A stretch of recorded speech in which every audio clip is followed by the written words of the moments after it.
Hello, I'm David Tudor again, and this is the fourth in a series of lectures on conflict, security, stability, and development. And this time we're going to talk about security and the state. I'm going to begin by recalling what I said in an earlier lecture, that for most of human history, security was not provided by the state. This applied in most countries for almost all of human history.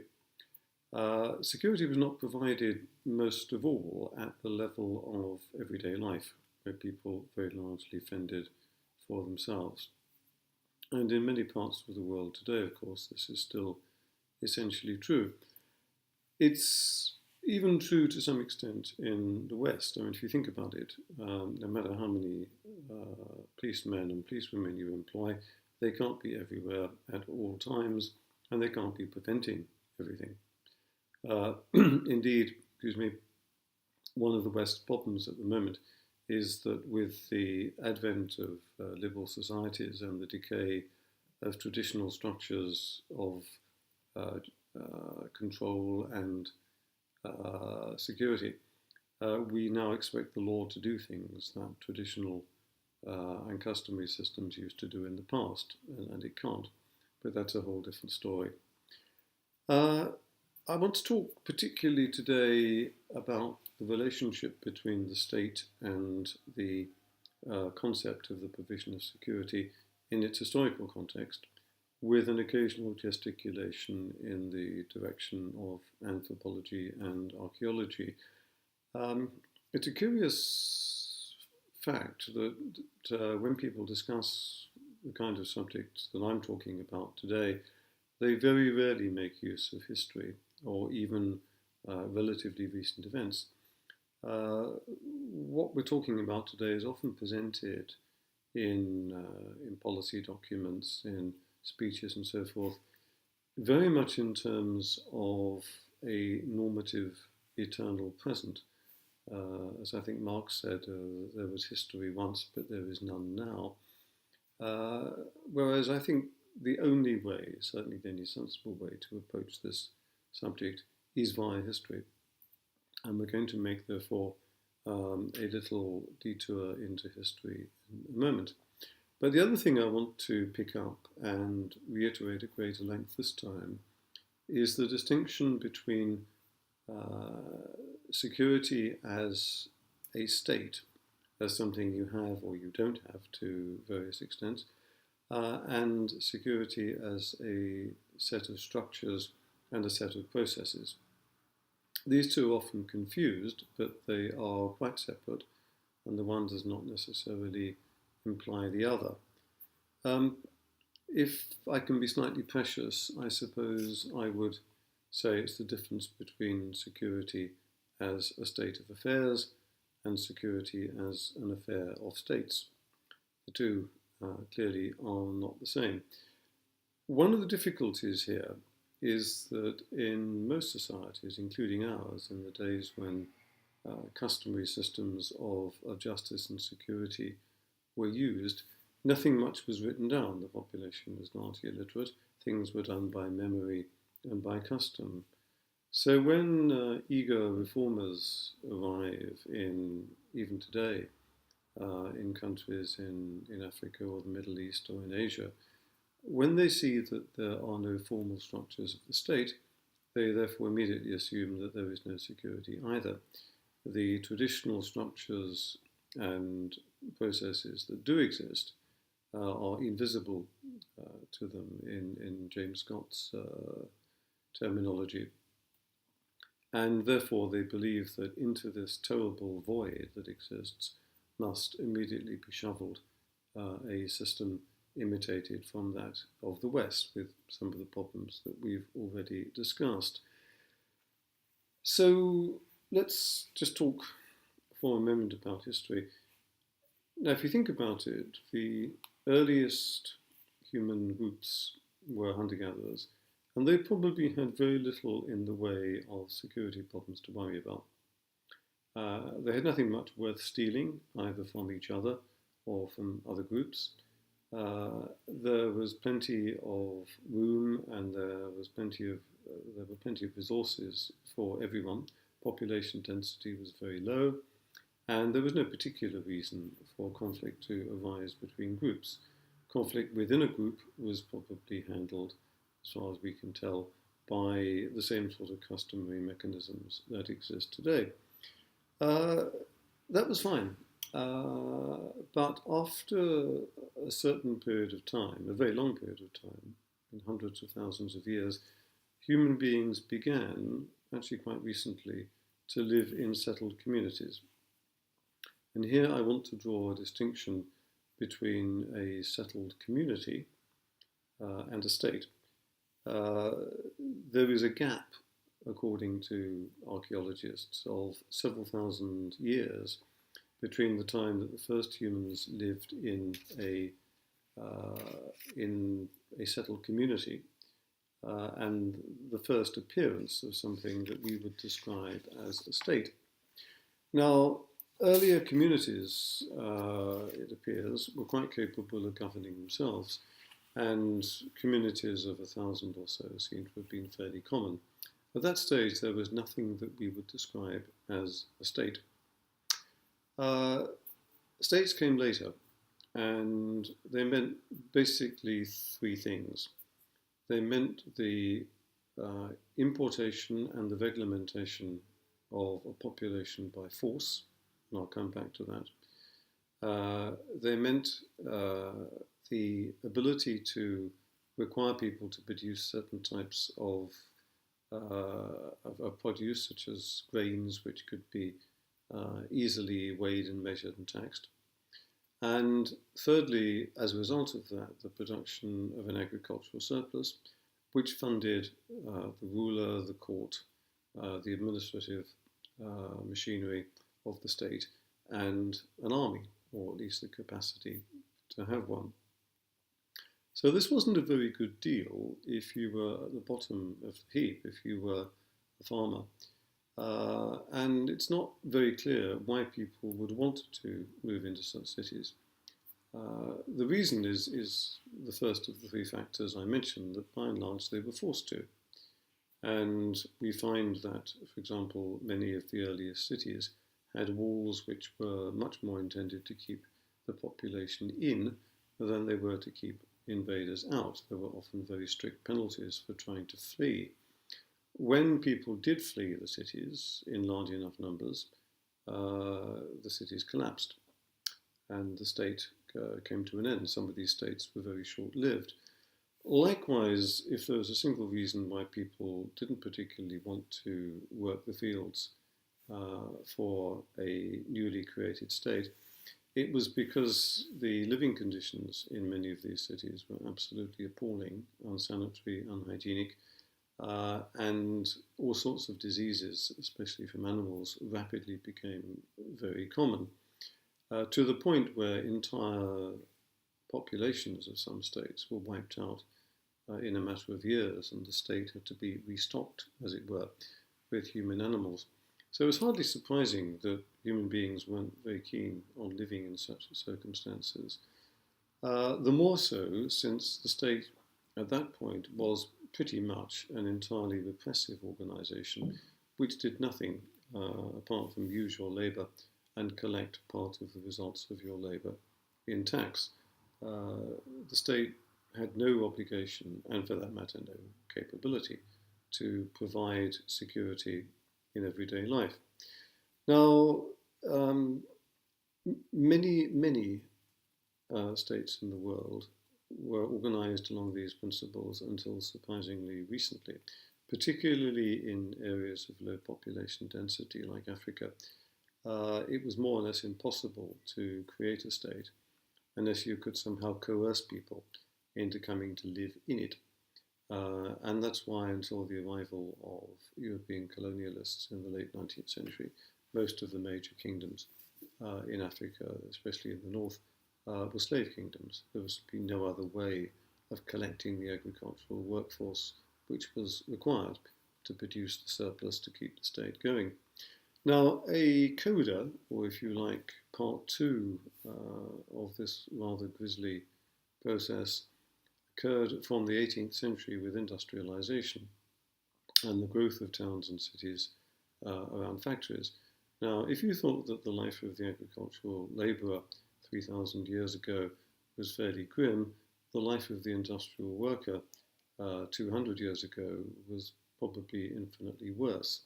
And again, people didn't want to live in the stinking, crowded, unhygienic cities of late 18th century England, for example. They had to be forced, literally at gunpoint, into those cities. One of the earliest uses of the security forces was to clear people off the land and leave them as their long-time forefathers had been left with no real alternative except starvation, but to come and live in the cities. Now, once in the cities, of course, the level of security that they enjoyed in everyday life fell catastrophically. The old mechanisms of informal social control no longer applied, and they were not replaced with anything. Indeed, it wasn't until well into the 19th century that police forces became common, and they, beginning with the Metropolitan Police in London in 1828, were specifically and explicitly set up not to protect the people but to control them. The middle classes of the day had nightmares, understandably, about the forced arrival in the city of very large numbers of illiterate and not very well behaved farm workers who, if not kept carefully under control, might riot or cause a revolution or simply present a major crime problem. Now, as a result, the first police forces were not for protection, at least not for general protection, but for the maintenance of order.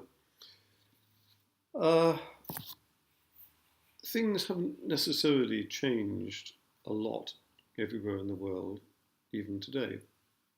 For example, I'm not sure that many of those who go to live in African megacities are really going there because they're excited by the possibilities of city life. They often go there because the alternative is starvation, and they often go there into an environment where there is very little security and where the state has little interest and little capability in providing that security. Now, I've already made references to another academic discipline here, that of geography. And geography has a very big impact on the growth of the state and the growth of the security sector. In most of the world, as we've seen, population density was such, distances were such, communication was poor enough, that actually putting a state together was quite difficult, and people could and did move away, which caused the collapse of the state. The one area of the world where this didn't happen was Europe, which always had a relatively high density of population.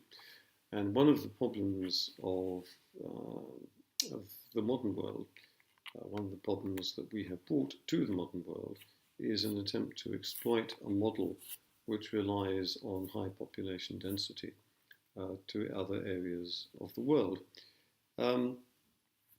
What happened in Europe until the 18th, 19th century, which is where people lived in relatively isolated communities, and in most cases saw no particular reason to move into the towns and the cities, basically remains true in many countries and many regions of the world today, which explains a lot of the difficulty of state building. In Europe, things were different, as I said, and quite quickly groups came into contact with each other and potentially into conflict with each other. And it was then a question of which ones would prosper and which ones would go under. This is the model of state building which we associate with the work of Charles Tilly, who famously equated state building with organised crime. I think he's right in the sense that the origin of the modern state is a kind of protection racket. Excuse me, just like the mafia today, the state offered those within its jurisdiction protection if they were paid money, and no protection, and possibly something worse, if they were not paid money. And this worked. Successful states expanded. They brought new areas under their control. They used the economic resources of those areas to expand further, and so forth. As Jeffrey Herbst has pointed out, this is not, for example, the model that existed in Africa, where geographical and demographic conditions were quite different, although it is a model that we have tried to export there. It's also worth pointing out, and this again has a lot of contemporary relevances, that we're not necessarily talking here in the earlier processes of state formation, and therefore the provision of security at the operational level, at the level of the whole state, of actual territorial conquest or territorial aggrandizement. Often it was a matter of having political and economic control over neighbouring communities or even states. And those states, in return for being left largely alone, would provide you with money, with perhaps agricultural or natural resources, and with soldiers in the time of war. It was not a simple process of territorial expansion that came considerably later. So under those circumstances, you can say that the state, as it developed, increasingly provided security at the operational level. So the whole of the territory, if you like, was under the control of the central power. Even in Europe, though, we can see that that process is not complete.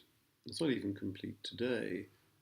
In the Basque country, in Sicily, in Corsica, for example, the state still has difficulty in making its writ run in distant areas. Strategic security became an issue when the territory controlled by the monarch, which was often in a number of different places, not geographically contiguous, was replaced by the idea of national territory from the 19th century onwards. At that point, boundaries, which are actually a very new concept in human history, became important, and the idea of the nation state became current. At that stage, as I say, people began to think in terms of strategic level security, the security of borders and frontiers, not just the security of the possessions of the ruler. Up until that point, and even to some extent beyond it, and even in fairly advanced countries, the state had been seen, as will I think be evident by now, as more of a threat than a protector.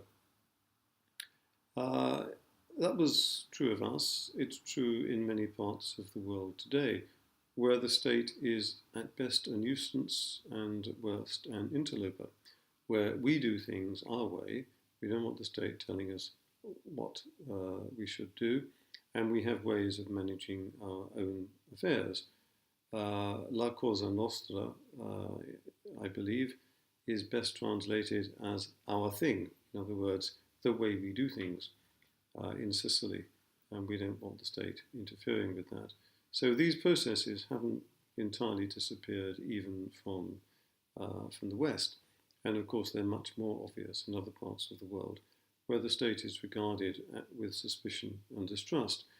Now, on the one hand, that means that we have to be extremely careful about importing Western state models into other areas of the world, particularly unrefined. On the other hand, of course, we shouldn't immediately rush into the assumption that the state is always a menace to the security of its people, an 18th century liberal view, which is still very powerful. There has to be some kind of just mean between the two of them. But it is problematic for state building. The complicated history of the provision or the non-provision of security by states does make attempts to construct Western-style security sectors in states in Africa and Asia and in the Middle East today problematic, to say the least. It also means that certain patterns that we observed today in those regions can be understood in a historical context, perhaps more easily than you might think. From at least the Sumerians onwards, on the border, unsubjugated by the central power, there were always bandits or brigands or barbarians who were disputing the control of the central power and lived a much freer and more nomadic life, sometimes cooperating with the state, sometimes working against it. So when we talk about militia groups in a country like, I don't know, Sudan today, we see, I think, much the same pattern. There really is nothing new. Groups in countries like Sudan sometimes act as mercenaries for the state, sometimes prey on the state, sometimes prey on other states in return for money, sometimes just do their own thing. No bandit leader of 5,000 years ago would be surprised at all. Neither would any security official from ancient Sumer. The conclusion that we draw from that, and that comes very clearly out of the work of people like James Scott, is that state building is difficult. Many states have risen and fallen. States are difficult to put together, difficult to maintain, and if state building in Afghanistan is difficult today, well, state building in Afghanistan always has been difficult. And if you've been there and seen the terrain, you'll have some idea why. So we shouldn't be surprised. These are not new problems. And above all, we should recognize that some of these neglected subjects, a little bit of history here, a sprinkling of archaeology there, even a bit of cultural studies, is helpful in understanding, in fact, why many of these problems are not only very difficult, but may actually be insoluble. Thank you very much.